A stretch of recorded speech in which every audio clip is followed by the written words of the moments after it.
Capítulo 8. Os planos de correspondência.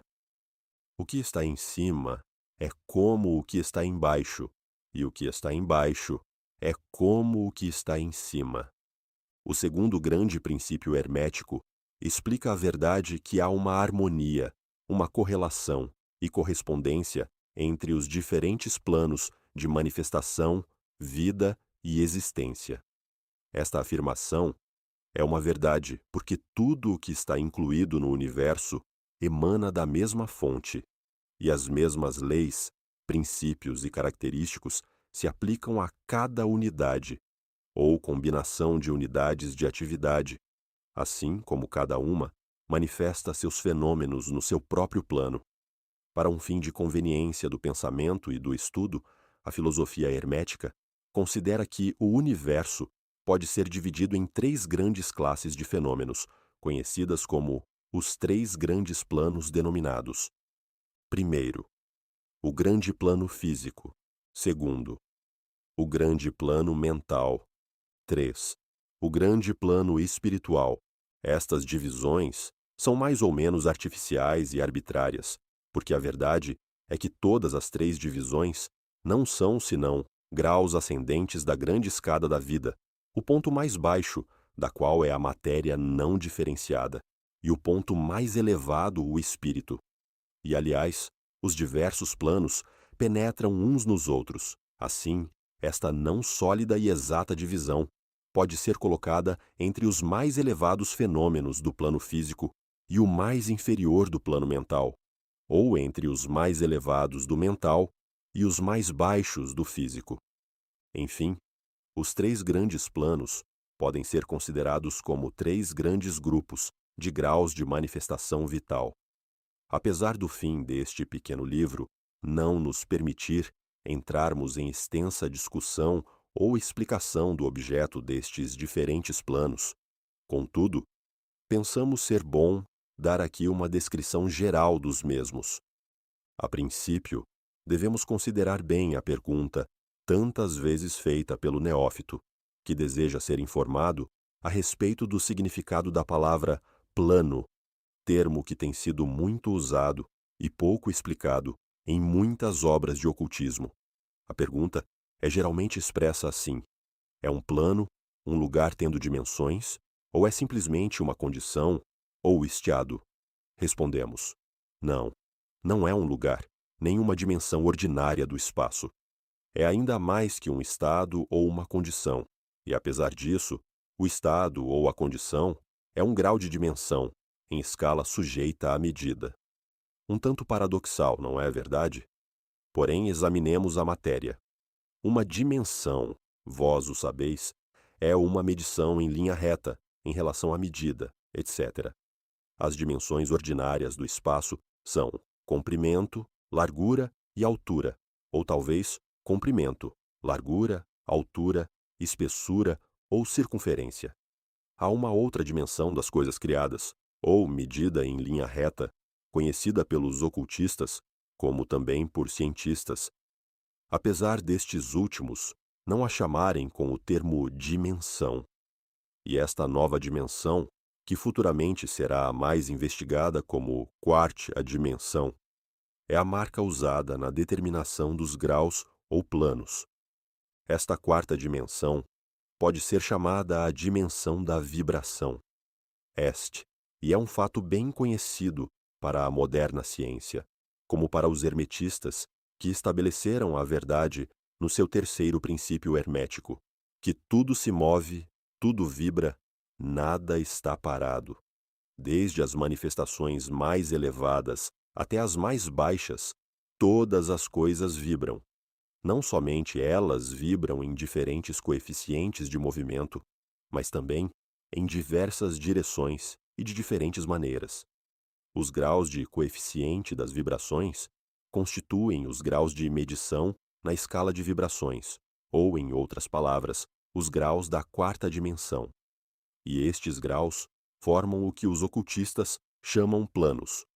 O mais elevado grau de vibração constitui o plano mais elevado e a mais elevada manifestação da vida que ocupa este plano.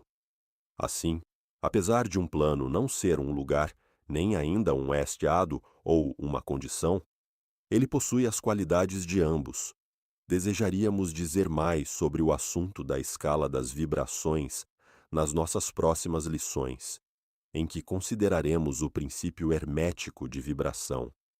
Deveis lembrar-vos agora que os três grandes planos não são as divisões atuais dos fenômenos do universo, mas simplesmente termos arbitrários empregados pelos hermetistas para facilitar o pensamento e o estudo dos vários graus e formas da atividade e da vida universal. O átomo de matéria, a unidade de força, a mente do homem e a existência do arcanjo são graus de uma escala, e fundamentalmente a mesma coisa, a diferença sendo simplesmente uma questão de grau e coeficiente de vibração. Todas são criações do todo, e só têm sua existência na infinita mente do todo.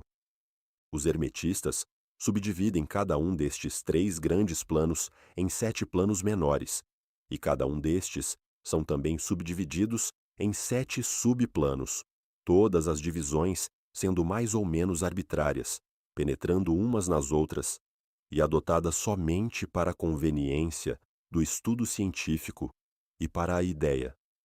O grande plano físico, com seus 7 planos menores, é a divisão dos fenômenos do universo que inclui todos os que são relativos às coisas, forças e manifestações físicas ou mentais. Inclui todas as formas do que chamamos matéria e todas as formas do que chamamos energia ou força. Deveis saber, porém, que a filosofia hermética não reconhece a matéria como uma coisa em si, ou como tendo uma existência separada constante na mente do todo. Os ensinamentos são que a matéria é antes uma forma da energia. Ela é a energia num coeficiente inferior de vibrações de certa espécie. E de acordo com isto, os hermetistas classificam a matéria como a extremidade inferior da energia e dão-lhe 3 dos 7 planos menores do grande plano físico. Estes 7 menores planos físicos são os seguintes: 1. O plano da matéria, A. Segundo, o plano da matéria, B. 3. O plano da matéria, C. Quarto, o plano da substância etérea, V. O plano da energia, A. 6. O plano da energia, B. Sétimo, o plano da energia, C. O plano da matéria, A. Compreende as formas da matéria em suas formas de sólidos, líquidos e gasosos, como geralmente reconhecem os livros dos físicos. O plano da matéria, Brisé, compreende certas formas mais elevadas e mais sutis da matéria, cuja existência a ciência moderna está reconhecendo agora. Os fenômenos da matéria radiante, nas suas fases de rádio, etc., que contém a subdivisão inferior deste plano menor. O plano da matéria, C, compreende as formas da matéria mais sutil e tênue, cuja existência não é suspeitada pelos cientistas ordinários.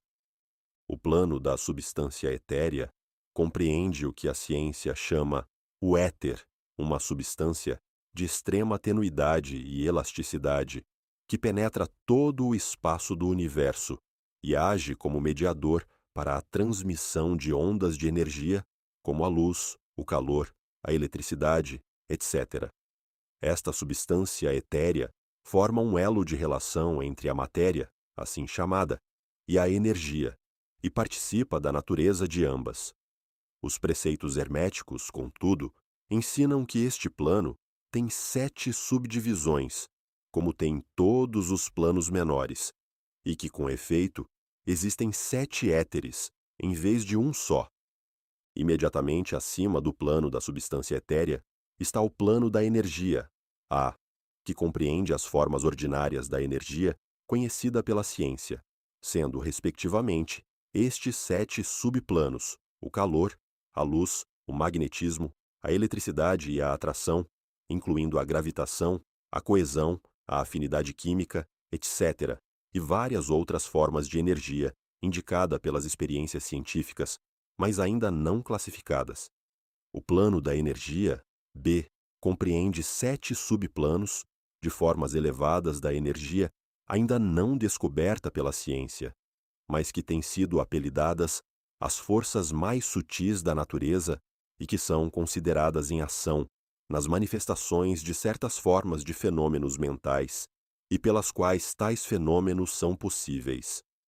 O plano da energia, C, compreende 7 subplanos de energia tão elevadamente organizados que eles contêm muitos característicos da vida, mas que não é reconhecido pela mente dos homens no plano ordinário de desenvolvimento, sendo útil só ao uso dos entes do plano espiritual. Tal energia nem é sonhada pelo homem ordinário e pode ser considerada quase como a força divina. Os entes que a empregam são como deuses comparados com os mais elevados tipos humanos conhecidos por nós.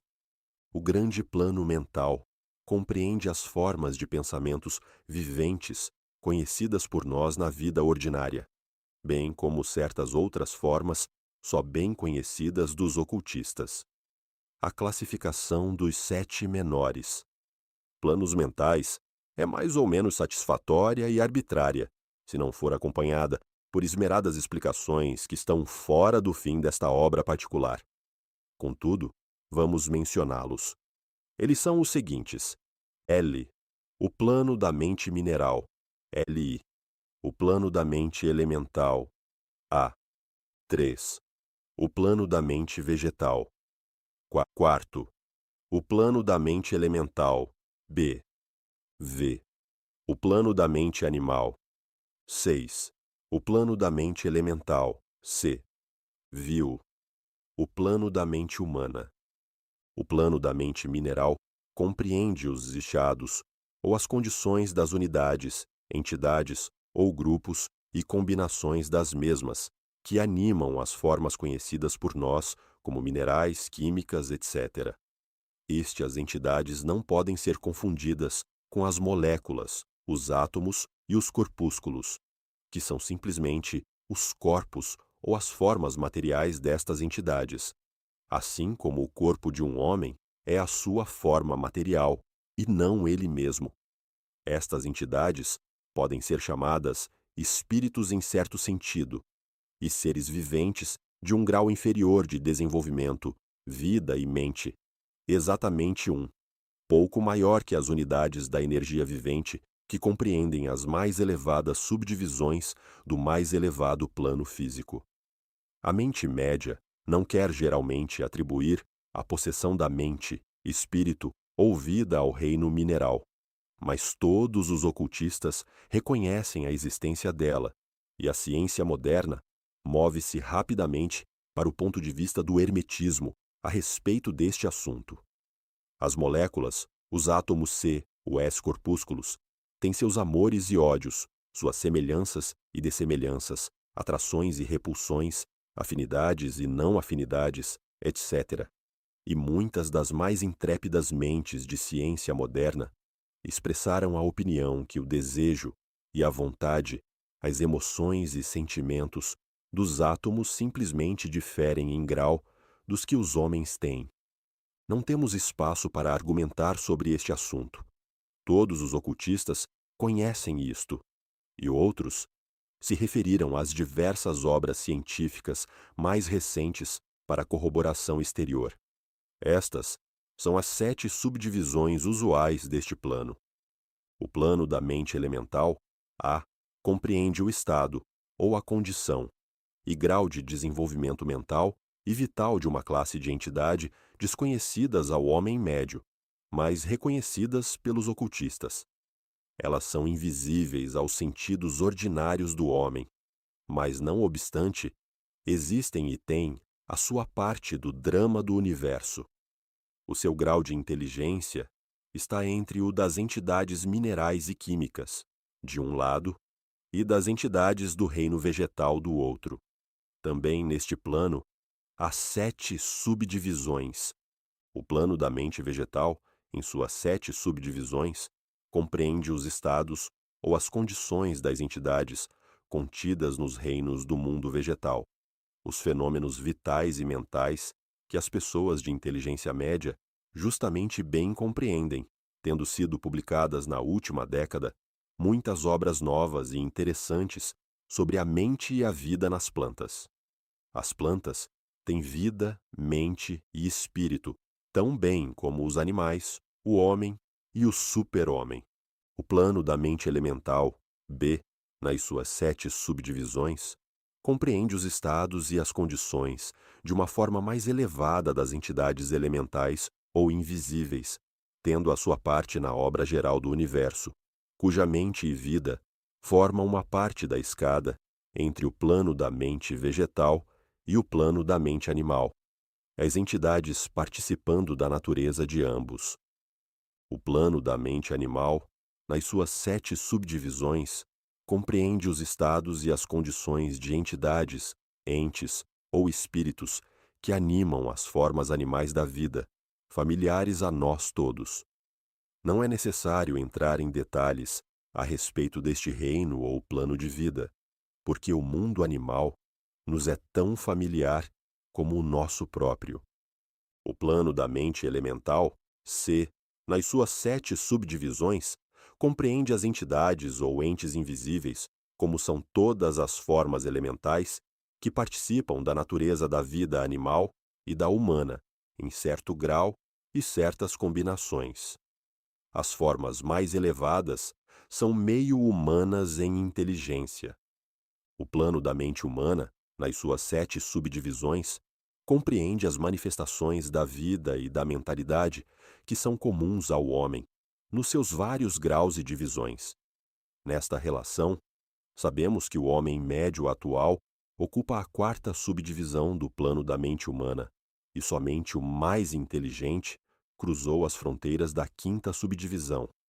A raça gastou milhões de anos para alcançar esta posição e serão necessários muitos mais anos para que ela passe a 6ª e a 7ª subdivisões e vá além delas.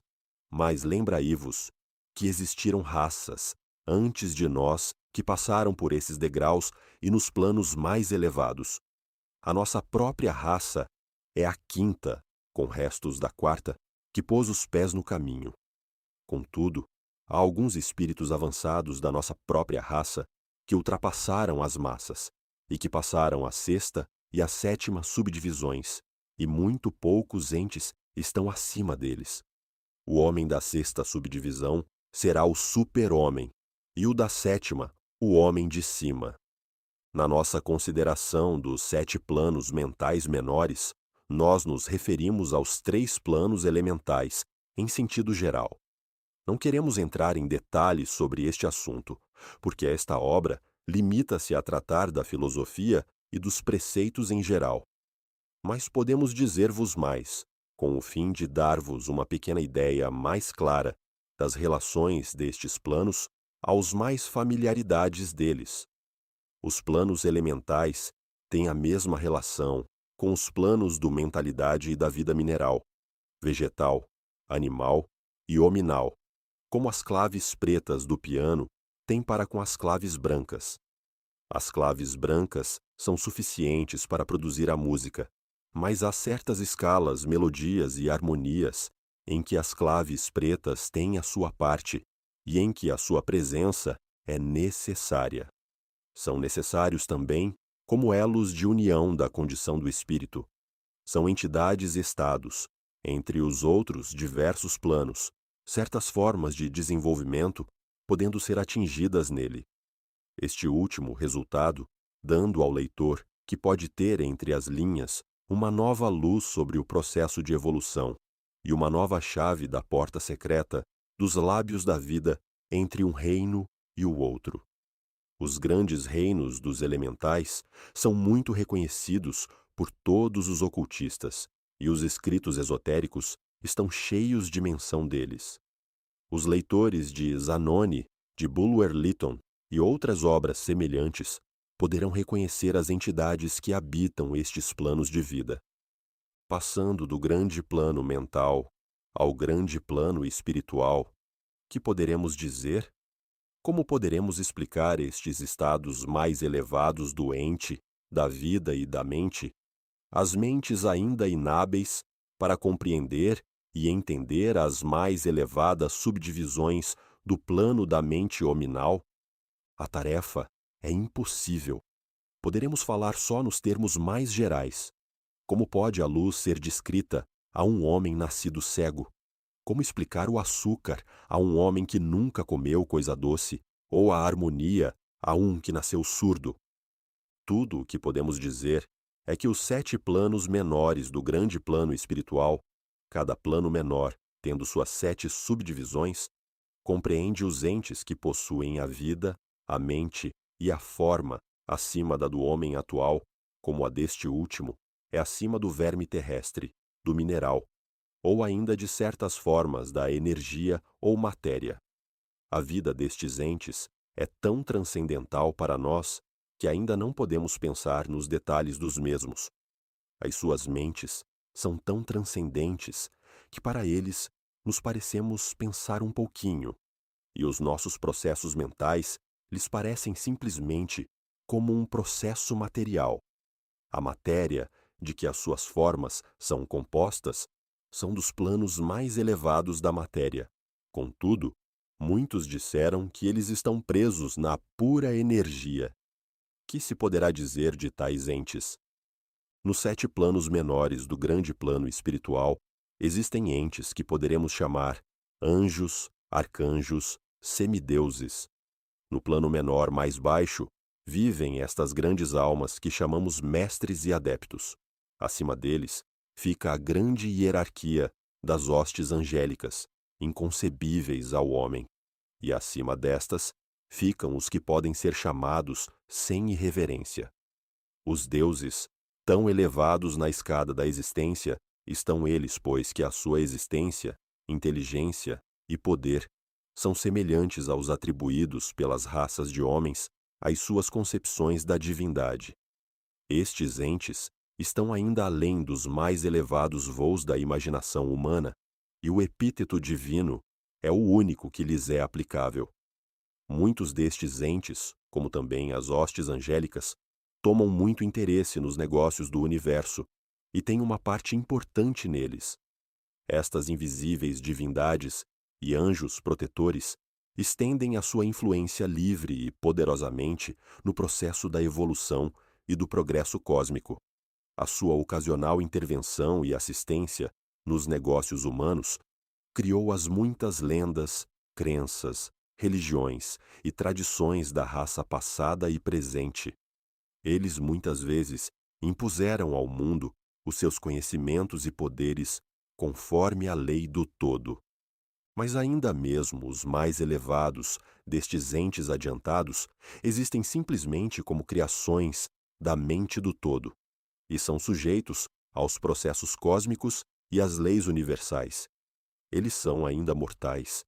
Podemos chamá-los deuses comparados conosco, mas ainda são os irmãos mais velhos da raça, as almas mais avançadas que ultrapassam os seus irmãos e que renunciaram ao êxtase da absorção pelo todo, com o fim de ajudar a raça na sua jornada para subir o caminho.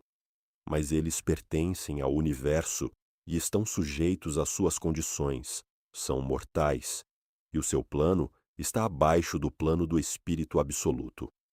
Somente os mais avançados hermetistas são aptos para compreender os mais ocultos preceitos a respeito dos estados de existência e dos poderes manifestados nos planos espirituais. Os fenômenos são tão superiores aos dos planos mentais que uma confusão de ideias resultaria certamente se atentássemos em descrevê-los. Somente aqueles cujas mentes foram muito adestradas nas linhas da filosofia hermética por muitos anos, certamente que estes transportam consigo, de outras encarnações, o conhecimento adquirido previamente. Podem compreender, justamente, o que é significado pelo ensinamento sobre este plano espiritual. E muitos destes preceitos secretos são considerados pelos hermetistas como sendo sagrados importantes e perigosos para a disseminação ao público em geral. Os estudantes inteligentes podem reconhecer que significamos com isto a ideia que a significação da palavra espírito, como é empregada pelos hermetistas, é semelhante à de poder vivente, força animada, essência oculta, essência da vida, etc., que não deve ser confundido com o termo usual e comumente empregado em relação com os termos, isto é, religioso, eclesiástico espiritual, etéreo, santo, etc. Aos ocultistas, a palavra espírito se emprega no sentido de o princípio animado, entendendo com isto a ideia de poder, energia vivente, força mística, etc. E os ocultistas sabem que o que é conhecido por eles como poder espiritual pode ser empregado para o mal como para o bom fim, em concordância com o princípio de polaridade, fato que foi reconhecido pela maioria das religiões nas suas concepções de Satã, Belzebu, o diabo, Lúcifer, anjos caídos, etc.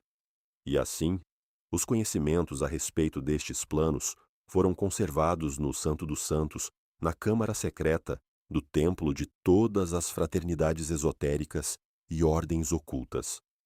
Mas podemos dizer aqui que aquele que atingiu os poderes espirituais superiores e empregou-os mal tem um terrível destino para si na história, e a vibração do pêndulo do ritmo, inevitavelmente, lançá-lo-á no extremo mais baixo da existência material, de cujo ponto ele tem de fazer a sua caminhada de prisão espiritual pelas muitas voltas do caminho, mas sempre com a tortura de ter sempre consigo urna ligeira memória das alturas de que caiu por causa das suas más ações. A lenda da queda dos anjos tem uma base nos fatos atuais, como sabem todos os ocultistas avançados. Os esforços para poderes egoístas no plano espiritual inevitavelmente traz como resultado no espírito egoísta a perda da sua balança espiritual e a queda do mesmo modo que foi elevado previamente. Mas ainda para tal alma é dada a oportunidade da volta, e ela toma o caminho de volta, pagando a terrível penalidade de acordo com a UI invariável. Em conclusão, vamos agora lembrar-vos que, relativamente, de acordo com ele, ao princípio de correspondência, que contém a verdade. O que está em cima é como o que está embaixo, e o que está embaixo é como o que está em cima. Todos os 7 princípios herméticos estão em muitas operações, em todos os diversos planos físicos, mental e espiritual. O princípio da substância mental aplica-se a todos os planos, porque tudo nasceu na mente do todo. O princípio de correspondência se manifesta em tudo, porque há uma correspondência, harmonia e correlação entre os diversos planos. O princípio de vibração se manifesta em todos os planos. Com efeito, a verdadeira diferença que faz os planos resulta da vibração, como explicamos. O princípio de polaridade manifesta-se em todos os planos, porque os extremos dos polos são aparentemente opostos e contraditórios.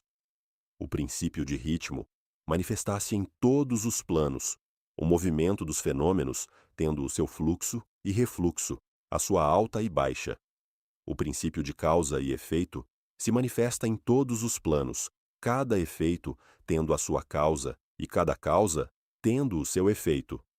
O princípio de gênero manifesta-se em todos os planos, sendo a energia criadora sempre manifestada e operando ela pela linha dos aspectos masculinos e femininos. O que está em cima é como o que está embaixo, e o que está embaixo é como o que está em cima.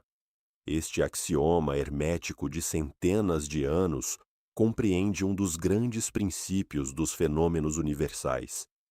Como procedemos com as nossas considerações dos princípios permanentes, vamos ter ainda mais claramente a verdade da natureza universal deste grande princípio de correspondência.